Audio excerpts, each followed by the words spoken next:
நம்முடைய கண்களின் மூலமாக பிசாசு நம்முடைய இருதயத்துல தவறான எண்ணங்களை புகுத்தி அடுத்து அவன் நம்முடைய வாழ்க்கையே கெடுத்து போட்டு நம்முடைய சரீரத்தையே அவன் சீரழித்து விடுகிறான்.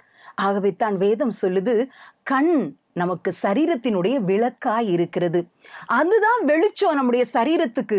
கண் கெட்டதை ஆனால் சரீரம் முழுவதும் இருளாகத்தான் இருக்கும் என்று வேதம் சொல்கிறது.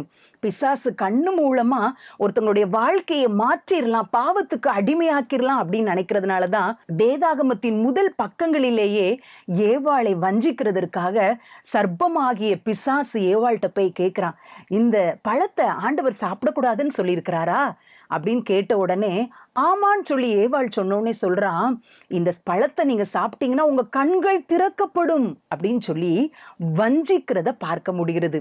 ஏவாளும் அந்த பழத்தை பார்த்தப்போ சொல்றா, இது புசிப்புக்கு நல்லதும் பார்வைக்கு இன்பமாயிருக்கிறது அப்படின்னு சொல்லி அந்த பழத்தை பறித்து தன்னுடைய கணவனுக்கும் கொடுத்து 2 பேரும் ஒரு நித்திய பாவ தண்டனைக்குள்ளாக தீர்க்கப்படுகிறத நம்ம வேதத்துல வாசிக்கிறோம்.